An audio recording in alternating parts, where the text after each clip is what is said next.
Ils sont là en train de véhiculer le discours de nos bourreaux. C'est pas logique. C'est pas normal. Alors, nous devons être là pour porter notre voix. Parce que quand quelqu'un va quelque part pour parler en votre nom et que vous trouvez que c'est une imposture, la moindre des choses, si vous êtes au courant, c'est d'aller vous-même derrière pour dire, écoutez, la personne qui est venue là, des gens comme Kanambe, etc. Mais les premières victimes sont souvent les citoyens qui ne comprennent même pas ce qui va leur arriver. Donc, c'est à nous aujourd'hui de faire ce travail-là. Les Congolais doivent faire ce travail-là.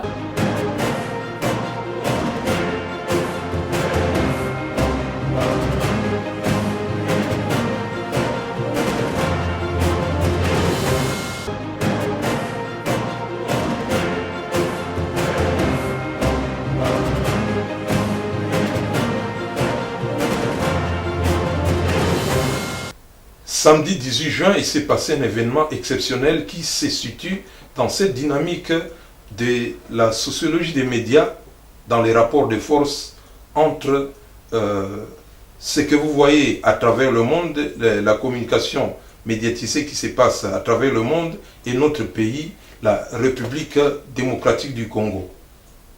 C'est un sitting qui a eu lieu localement à Paris, mais c'est un sitting qui a une dimension nationale pour les Congolais et international pour ceux qui suivent l'actualité de notre pays qui attire beaucoup de gens.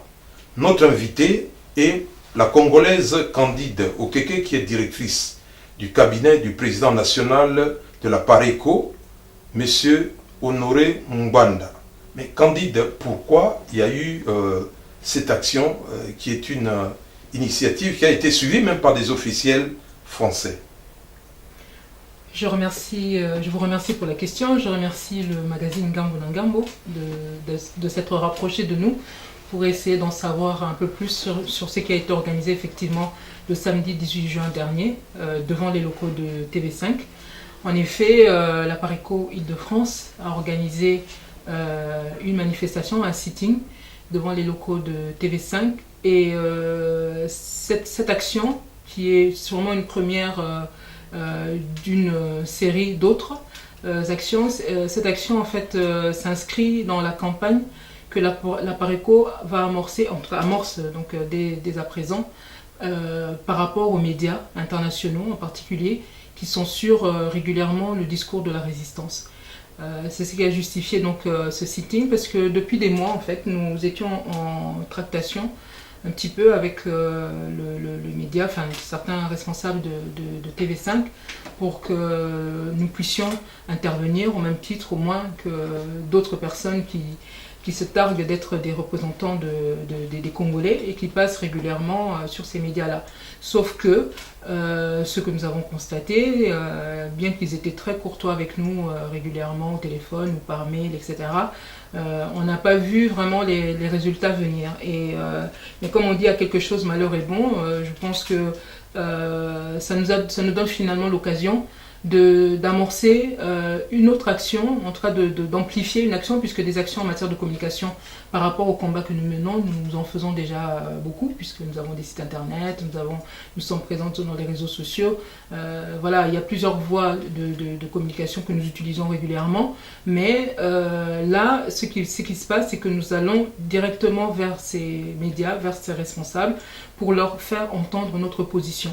Et particulièrement par rapport à TV5, il y a la date qui a été choisie, le 18 juin, qui n'est pas n'importe quelle date évidemment, c'est en tout cas pour ceux qui vivent ici en France. Le 18 juin, tout le monde sait que c'est la date commémorative de l'appel du 18 juin du général de Gaulle. Le général de Gaulle qui incarne, qui est une grande figure de la résistance française. Et le 18 juin, lorsqu'il a lancé son appel, au début de la Seconde Guerre mondiale, il a lancé son appel pour appeler les Français à entrer en résistance. Et c'est cette dynamique de la résistance qui a libéré la France. Le 18 juin n'était pas la date où le général de Gaulle a lancé un appel pour appeler les Français à aller aux élections avec les occupants, mais plutôt pour entrer en résistance. Et c'est cette dynamique de la résistance qui a libéré la France. Et nous avions choisi cette date-là. C'est pour ça d'ailleurs, bon, ça c'est entre le moment où on a lancé l'annonce pour la manifestation et le moment où se déroulait la manifestation, il n'y a pas eu beaucoup de temps puisque le temps d'avoir des autorisations, vous savez qu'en France on est quand même dans un contexte un peu particulier au niveau sécuritaire, donc le temps d'avoir toutes les autorisations, etc. Bon, il n'y a pas eu beaucoup de temps en fait pour mobiliser les Congolais, mais la date étant tellement symbolique, tellement importante, pour mieux faire passer notre message, la Pareco Île-de-France avait décidé de maintenir la manifestation à cette date-là, sachant que de toute manière il y en aurait d'autres. Et c'est comme ça qu'on s'est retrouvé devant les locaux de TV5 ce jour-là pour leur rappeler que la résistance a un sens, que nous représentons la résistance congolaise et qu'au même titre que les Français s'étaient levés derrière le général de Gaulle à l'époque pour libérer la France, nous le levons aujourd'hui pour libérer notre pays. Et ils sont bien placés pour savoir ce que ça signifie, et surtout en cette date-là. Donc c'est comme ça que nous sommes retrouvés devant les locaux de TV5. Voilà. C'était une initiative de la Pareco Île-de-France, mais ce sitting a vu la participation des Congolais qui représentent le peuple congolais, même si nous sommes ici dans la diaspora. Mais tout à fait. Vous avez été reçus. Qu'est-ce que vous vous êtes dit?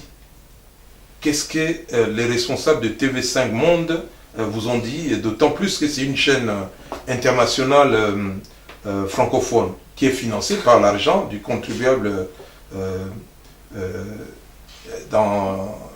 au Canada, en France et dans les autres pays francophones, tout ça. Tout à fait. Oui, nous avons été reçus, en plus, à un niveau quand même important, puisque nous avons été reçus par le directeur de l'information de TV5, M. André Crétenant. Et l'entretien s'est très bien passé. Donc on a apprécié le fait que il n'était pas censé être là ce jour-là, mais il a fait le déplacement exprès pour pouvoir nous rencontrer. Et j'ai pu m'entretenir donc avec lui, puisque les responsables de la Pareco Île-de-France, bien que j'étais pas normalement sur place, m'ont fait, dès qu'ils ont su que il y avait un responsable de la Pareco, de TV5 qui avait pu faire le déplacement, etc., pour nous rencontrer, ils m'ont contacté. Donc comme j'étais en région parisienne, donc je me suis dépêchée de me rendre sur les lieux. Et là, effectivement, j'ai pu échanger avec ce responsable de TV5. Et notre message a été très, très simple et très clair. Ça a été de leur dire, pour eux en particulier, TV5, TV5 qui est un média qui est particulièrement rattaché à la francophonie, nous nous étonnons qu'un tel média mette autant de temps à nous recevoir, à nous permettre de passer notre message sur leurs antennes. Et nous avons été là pour pour essayer de leur faire comprendre une chose, c'est que la RDC, notre pays, avec ses 70 millions d'habitants, nous représentons bien évidemment un pays important dans le réseau francophone. Nous participons largement au rayonnement de la francophonie. Il n'est pas normal qu'un média comme celui-là mette autant de temps à nous faire passer. Bien sûr, ils nous ont dit, oui, mais il y a d'autres interlocuteurs congolais qui passent, etc. Nous leur avons fait rappeler que nous ne sommes ni de l'opposition, nous ne sommes ni de la soi-disant majorité, nous sommes des résistants. Et nous représentons un courant important aujourd'hui en République démocratique du Congo. La résistance sur le terrain, en RDC, comme en France, c'est un réseau clandestin.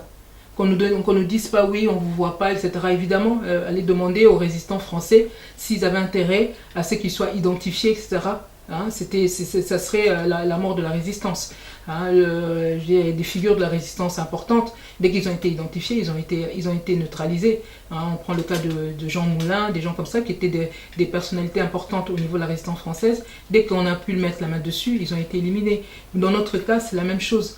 Alors, donc nous leur avons dit que nous représentons un courant, un réseau important, et ils sont tenus de nous faire passer au moins au même titre que les autres. Les autres qui passent là-bas, si on est quand même étonné de voir des gens comme Kalombo, Kamere, Katumbi, voire même Mende, des gens comme ça qui passent régulièrement sur leur chaîne de télévision, alors que on sait très bien que ce sont en 2006-2011, ce sont des gens qui ont représenté l'équipe de campagne de celui qui se fait appeler Joseph Kabila.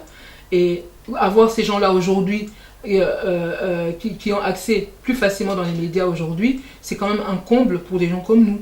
Et par rapport à ce que c'est l'argument que certains essaient de nous opposer régulièrement, soit disant que nous sommes des marginaux, on leur a dit clairement, parlons peu, parlons bien, qui sont les véritables marginaux dans ce pays-là.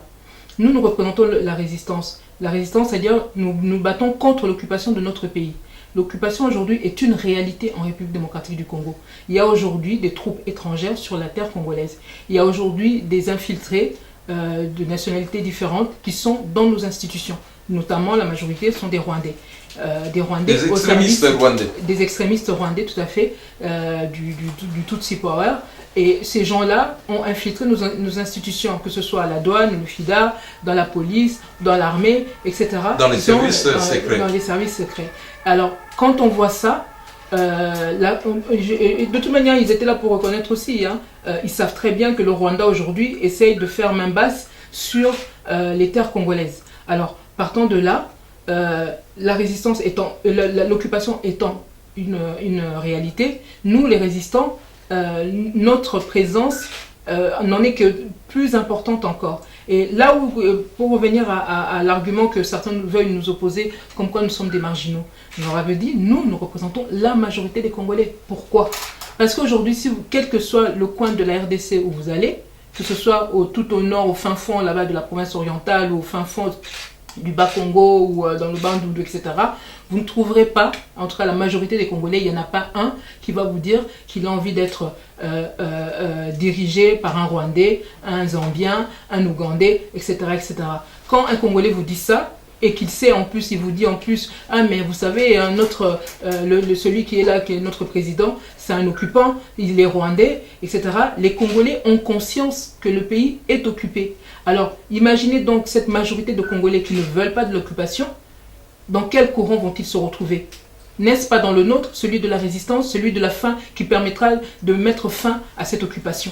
Il va de soi que nous représentons la majorité. Alors, en raison de quoi ces médias internationaux vont nous restreindre l'accès dans leurs médias s'ils veulent effectivement traiter l'information en rapport avec notre pays?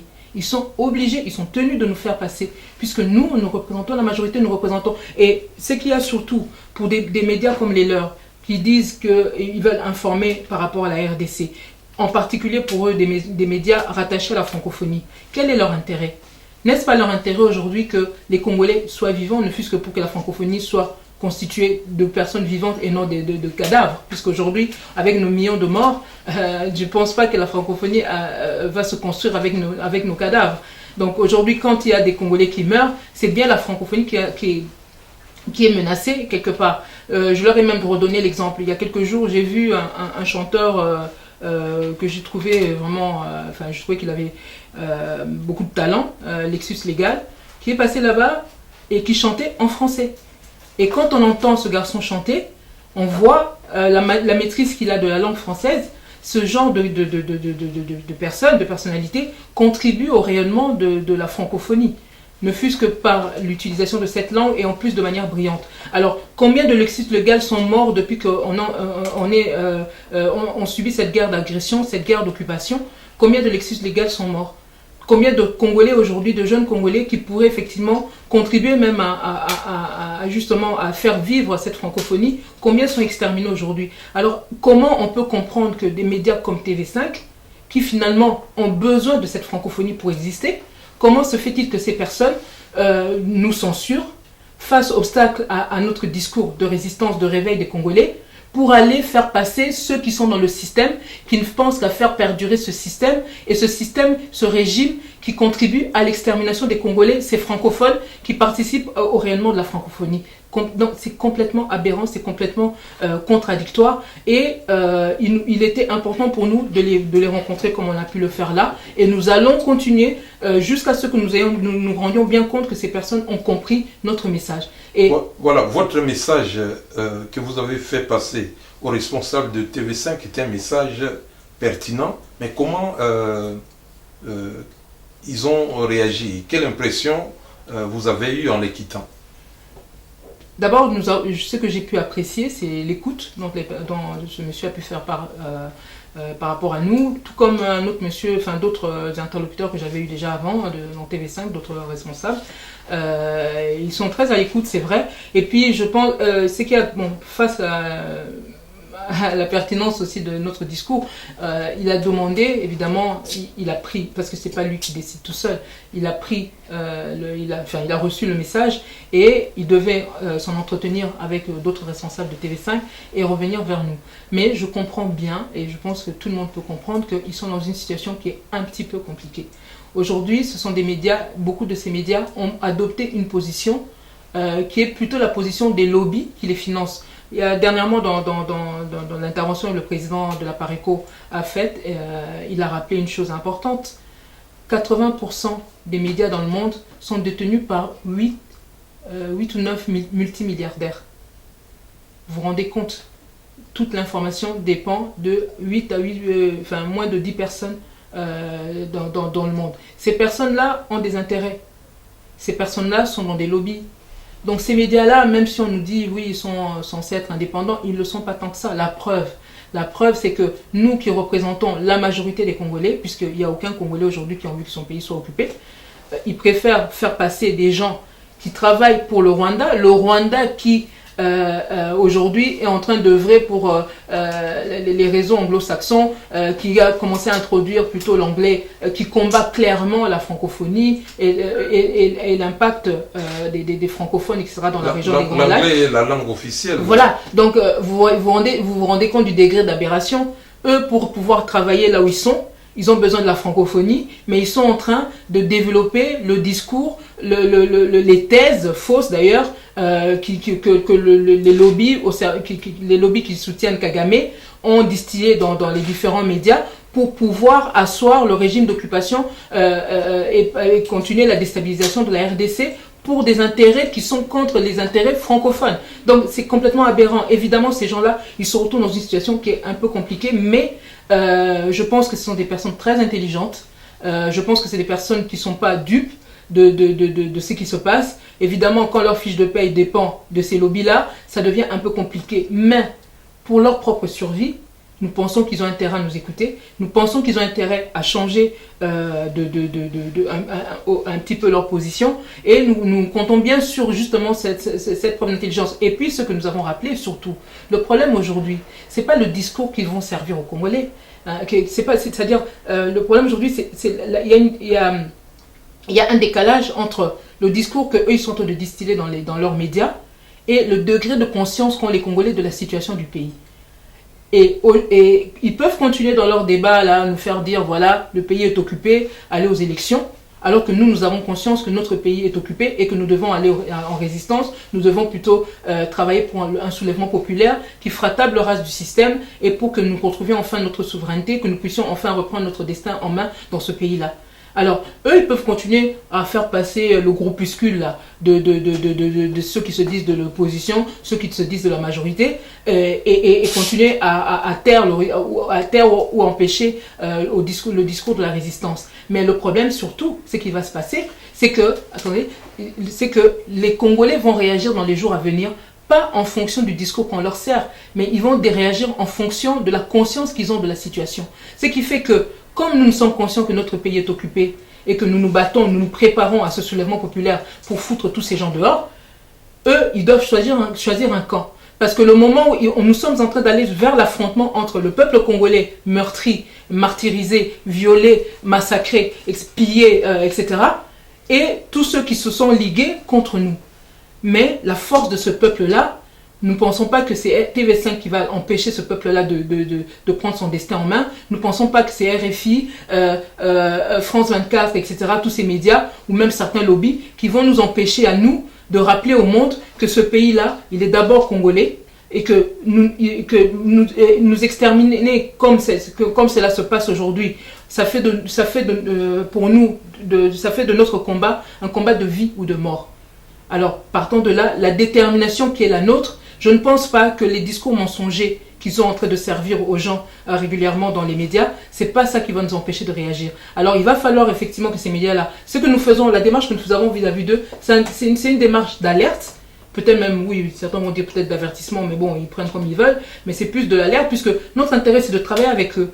nous pensons que c'est bien qu'il y ait des médias comme ça, la liberté d'expression, etc. Mais ils ne peuvent pas reprocher à quelqu'un comme celui qui se fait appeler Joseph Kabila. On lui reproche aujourd'hui de restreindre la liberté d'expression en RDC, mais ce qu'eux ils font ici, c'est aussi restreindre notre liberté d'expression.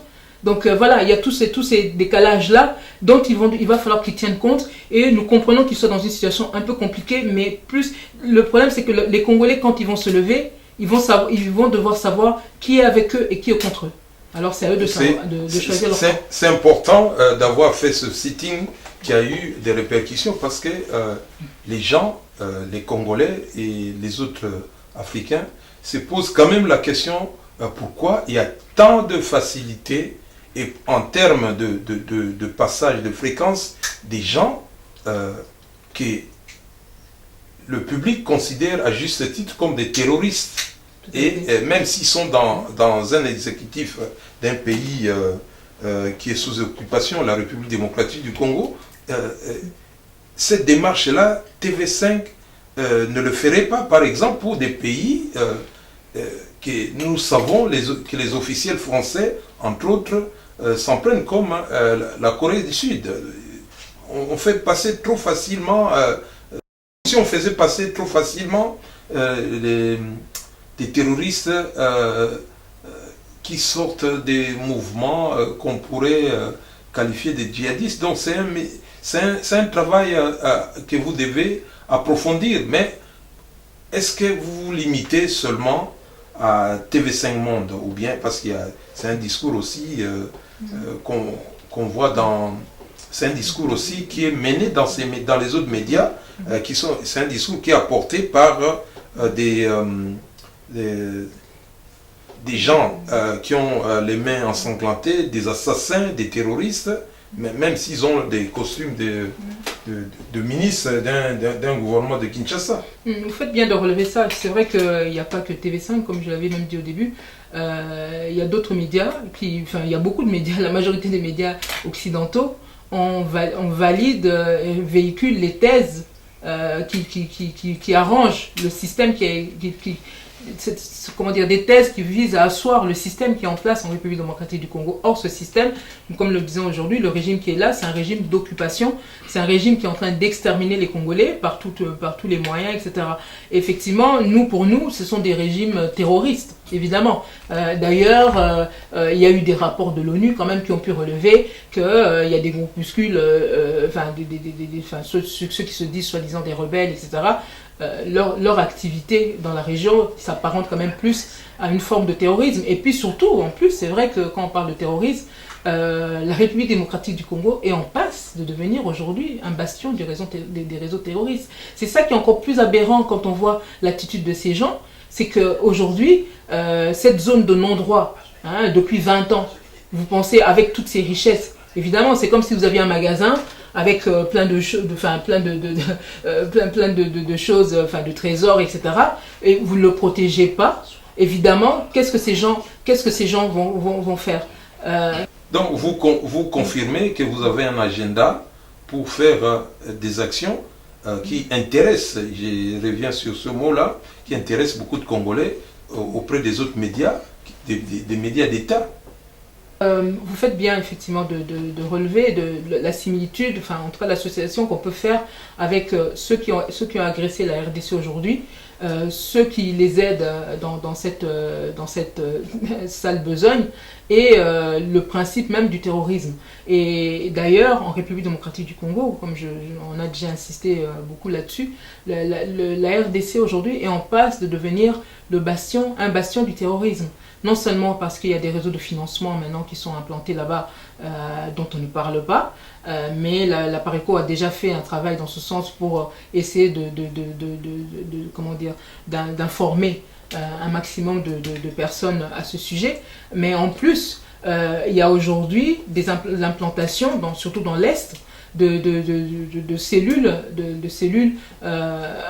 terroristes où on est en train de recruter nos enfants Hein. Non seulement quand on extermine, enfin, soit on les extermine, soit on est en train de recruter des enfants qu'on envoie je ne sais où pour aller les former justement à travers ces réseaux terroristes. Ils vont revenir demain. Mais comme j'ai eu un entretien d'ailleurs il y a quelques temps avec des autorités au niveau de l'Europe, je leur disais, mais ces enfants-là, quand ils vont revenir, vous pensez qu'ils vont viser qui? Les Congolais? Ils vont revenir pour viser. Ces réseaux terroristes s'en prennent essentiellement aux Occidentaux.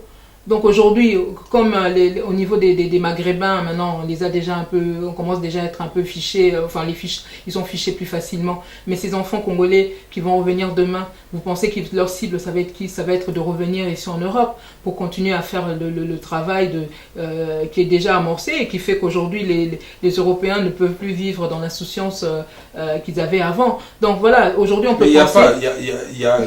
Est-ce que quand vous vous êtes entretenu, il y a eu des échanges, parce que les terroristes sont déjà au Congo. Oui. Et ces terroristes, comme nous, journalistes congolais de l'Europe, du moins ceux qui sont dans notre réseau du magazine Ngambo Ngambo, nous savons que ces terroristes-là œuvrent sous la couverture avec la bénédiction du pouvoir qui est à Kinshasa. Justement, est-ce qu'il y a eu un échange dans ce créneau précisément? Mais ça fait justement ça fait partie des contradictions que nous avons eu à relever entre l'attitude des lobbies ou en tout cas de certains réseaux. En même temps, on vous dit qu'on ne veut plus de celui qui se fait appeler Joseph Kabila, mais on a tout fait pour asseoir son pouvoir. En même temps, on sait très bien qu'aujourd'hui, c'est quelqu'un qui a permis justement l'implantation ou le développement de certains réseaux terroristes qui sont une menace avant tout souvent pour les pays occidentaux. Mais voilà, ce sont des contradictions et c'est là où nous, les Congolais, nous devons effectivement nous lever pour aller parler, faire valoir notre point de vue. Parce que ces gens-là, ils sont des fois tiraillés par des intérêts. Y a des personnes qui ont des intérêts, mais ces personnes, quand elles ont leurs intérêts et qu'elles sont aveuglées par leurs intérêts et qu'elles mettent en péril des millions de vies, il faut que nous, des citoyens lambda, ça peut être des Congolais, ça peut être des Français, ça peut être des Belges, ça peut être qu'on soit là pour aller peser de tout notre poids, parce qu'après tout, ces personnes dans ces pays-ci, les personnes qui donnent le pouvoir à ceux qui vont après aider peut-être des gens comme Kanambe ou Kagame à rester au pouvoir, ces personnes-là, elles sont élues ici. Contrairement à nos pays où on impose les gens un peu plus facilement, mais a priori ici les personnes sont élues. Donc le Congolais lambda peut parler au Français lambda, à l'anglais, à l'américain, etc.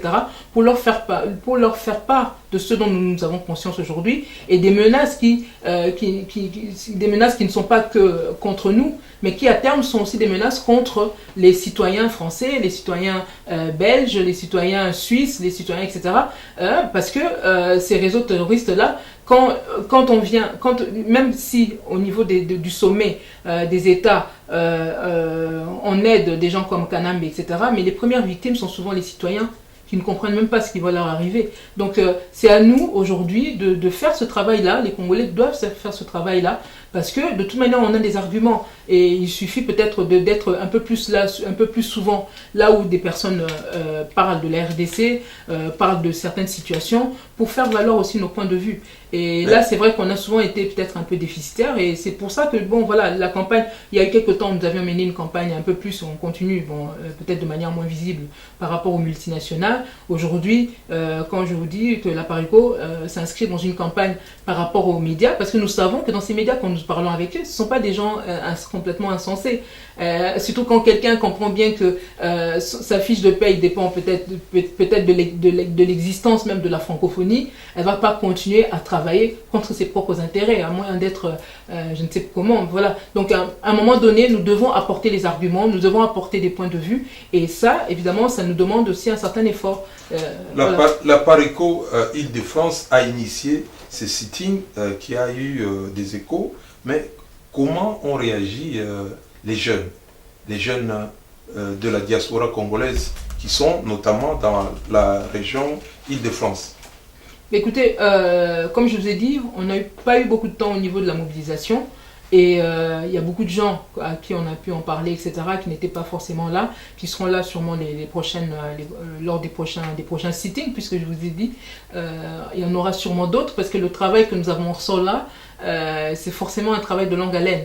Parce qu'aujourd'hui, ce qui se passe, il y a un système qui a été mis en place en République démocratique du Congo, un système qui permet aux personnes qui ont intérêt à ce que ce système persiste, ce système-là leur permet d'avoir un accès plus facile à nos ressources. C'est ce que je voulais dire. Est-ce que les jeunes sont en attente? Parce que, vous voyez, ici, vous avez le drapeau congolais. Donc, ce drapeau-là, que les jeunes portent maintenant dans les rues, notamment des villes de la région parisienne. C'est aussi un travail de la Pareco. Et par rapport à ce sitting, les jeunes ont réagi. Mais comment ont-ils réagi? Il y a beaucoup de gens qui ont trouvé bien entendu que la démarche elle était plus que pertinente, opportune, etc.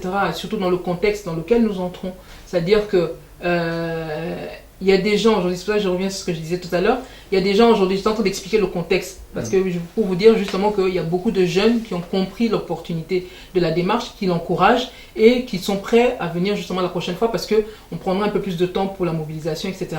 Et ils comprennent d'autant plus la démarche. Pourquoi? Parce que alors que les Congolais ont pris conscience de la situation du pays, aujourd'hui on voit bien qu'il y a des lobbies, il y a des réseaux qui sont là pour essayer de taire cette dynamique qui vise à mettre de côté le système en place. Alors les Congolais comprennent bien aujourd'hui que nous devons faire notre part. Et ces jeunes-là comprennent bien aujourd'hui. Nous avons plusieurs fronts.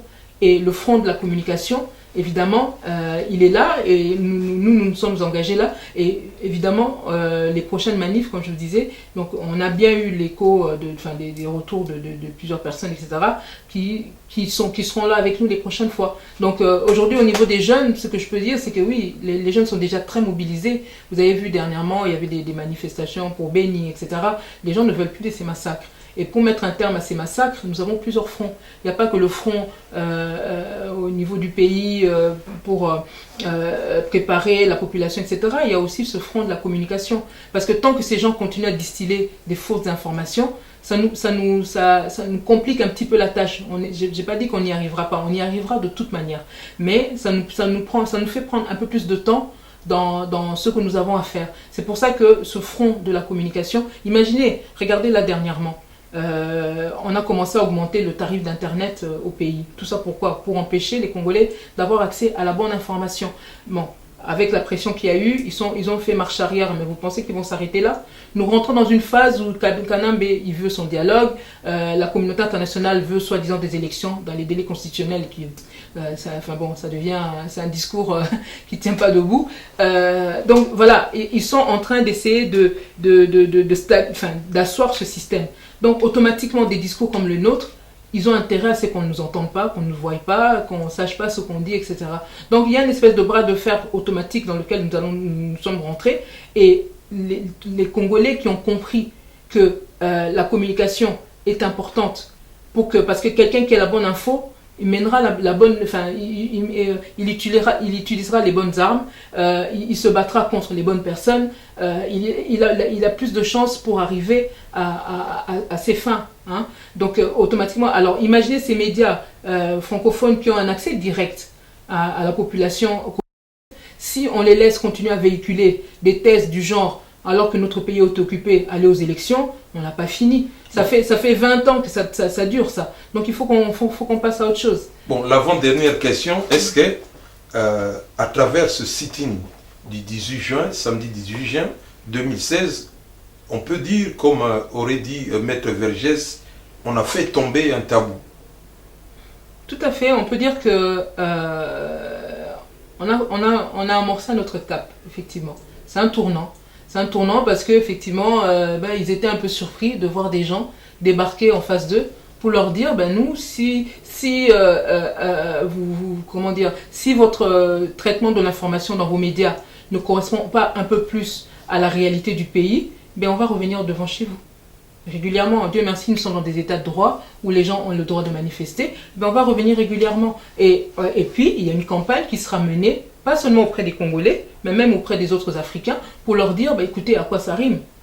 Nous, on est en train de nous exterminer, et ces médias qui devraient nous aider à mettre un terme à cette extermination, ils sont là en train de véhiculer le discours de nos bourreaux. C'est pas logique. C'est pas normal. Alors, nous devons être là pour porter notre voix. Parce que quand quelqu'un va quelque part pour parler en votre nom et que vous trouvez que c'est une imposture, la moindre des choses, si vous êtes au courant, c'est d'aller vous-même derrière pour dire, écoutez, la personne qui est venue là ne me représente pas du tout. C'est la démarche que nous faisons. Alors, si malgré cette démarche, ces médias ne veulent pas nous entendre, écoutez, on va continuer à revenir vers eux. Et puis, on mènera une campagne pour dire à nos frères, attention, ne les écoutez plus, ne les suivez plus parce qu'ils sont plutôt en train de véhiculer le discours de nos bourreaux, etc., etc. Donc voilà, mais on n'en est pas encore là. Nous aujourd'hui, nous trouvons que c'est très bien qu'il y ait des médias comme ça, qui peuvent informer les gens, mais nous voulons que l'information reflète un peu plus la réalité. Nous comprenons qu'ils ont des difficultés, etc., mais nous, c'est une question de vie ou de mort, et nous n'allons pas nous arrêter là. Et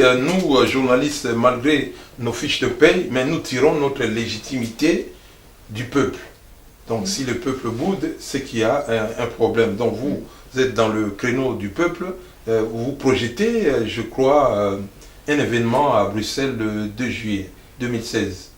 Tout à fait. Est-ce que vous pouvez nous dire les grandes lignes? Oui, alors, vous connaissez un peu le contexte. On a eu quelques personnes, comme je disais tout de suite là, il y a des personnes qui se positionnent pour parler au nom des Congolais.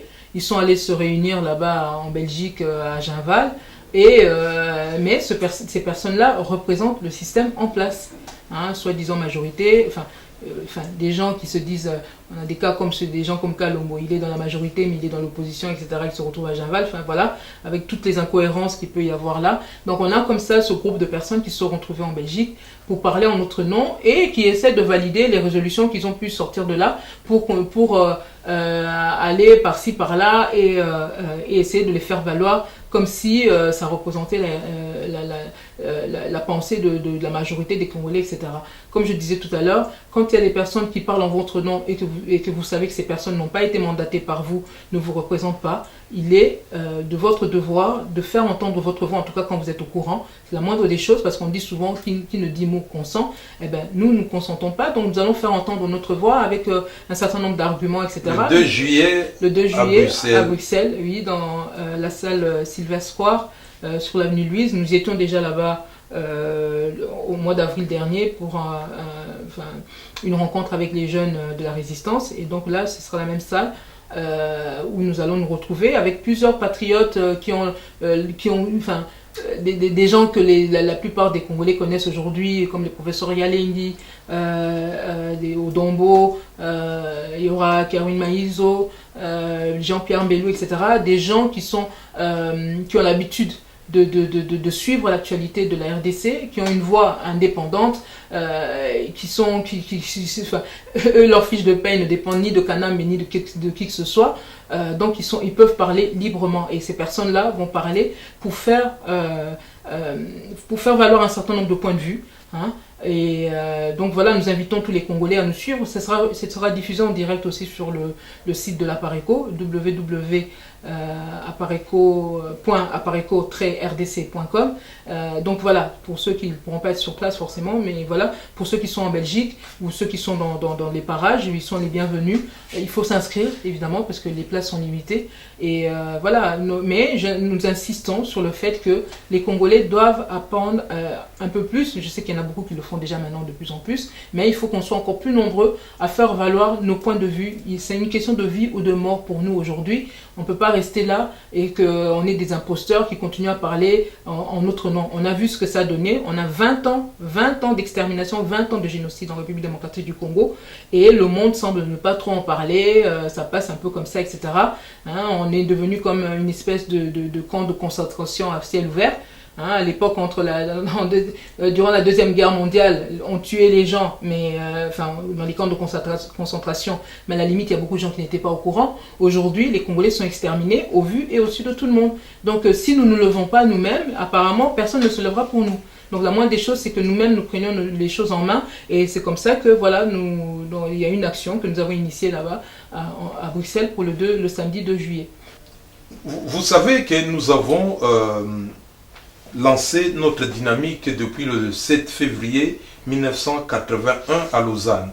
Mais la toute première manifestation contre le pouvoir qui est à Kinshasa, qui règne par la terreur, par des actes terroristes, est venue de vous?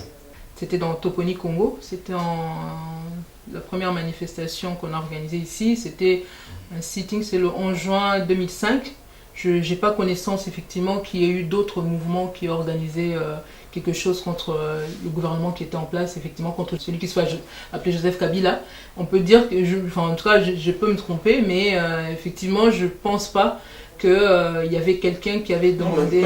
Vous pouvez pas vous tromper parce que nous on a reçu un appel à partir de là où nous étions dans un bureau à Radio France Internationale, au centre d'accueil de la presse étrangère. C'est l'Élysée qui voulait vérifier si il y a déjà eu par le passé ce genre de... Parce que c'était inhabituel pour eux. D'accord, ok, bah alors vous me confirmez effectivement. Oui, c'est vrai que c'était à l'époque, j'étais pas encore dans la Pareco, mais je suivais déjà un peu les thèses diffusées justement par... La Pareco venait de démarrer. Non, le 11... Oui, tout à fait, c'est vrai. La Pareco venait de démarrer. Oui, mais avant ça, moi, comme j'étais pigiste pour Bazakana, donc on avait déjà fait dans le cadre de son magazine, Eben Magazine, on avait déjà fait une interview de M. Noré Ngwanda, ce qui fait que c'était pour la sortie de son livre Crime organisé.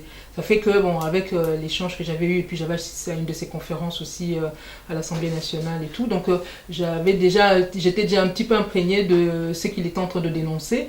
Et c'est vrai que forcément, ça forgeait déjà un peu plus aussi notre détermination. Et effectivement, donc la première manif qu'on avait organisée ici, donc, à l'époque c'était 1 plus 4 égale 0, enfin ce qu'on mettait sur les affiches. Et c'était effectivement en 2005, le 11 juin, donc une semaine après la création de la Pareco, à peu près. On avait effectivement lancé cette manif. Justement, quand je suis même sortie de TV5, j'ai rencontré des policiers qui me connaissaient depuis. Et voilà, on a un peu échangé là-dessus sur la détermination et la persévérance justement dans ce combat, puisque ça va faire plus de 10 ans pratiquement que je suis là-dedans, puisque donc la première autorisation qui avait été demandée à l'époque, c'était moi qui avais été pour signer et tout. Et ça fait partie des choses que nous rappelons justement aux médias occidentaux, que des gens comme nous, avec la détermination qui est la nôtre, notre degré d'engagement et de persévérance, quand je leur dis que vous nous avez vu ici la première fois, nous allons revenir, ça veut bien dire que nous allons revenir, que nous n'allons pas arrêter. Donc je pense que bon, ce sont des arguments qui montrent effectivement que, écoutez, il y a des gens qui sont ténaces, des gens qui ne se battent pas forcément pour de l'argent, des gens qui peuvent se lever le matin pour 0 €, etc., mais se battre pour leur pays et aller jusqu'au bout. Nous faisons partie de ces gens-là aujourd'hui dans la Pareco. Nous irons jusqu'au bout. Et ces médias-là, quand nous leur disons qu'aujourd'hui, écoutez, nous allons continuer à les solliciter jusqu'à ce qu'ils fassent entendre la voix de cette majorité des Congolais qu'on a envie de faire taire, c'est que c'est pas juste des paroles, c'est une promesse que nous leur faisons. Voilà. Bon, Candide Okeke, vous êtes une résistante, vous avez eu droit à la parole. Chez nous, nous ne censurons personne, sauf des terroristes. Je vous dis, Aksantisana, Tutondele, Matondi, Mingi, Tosaki.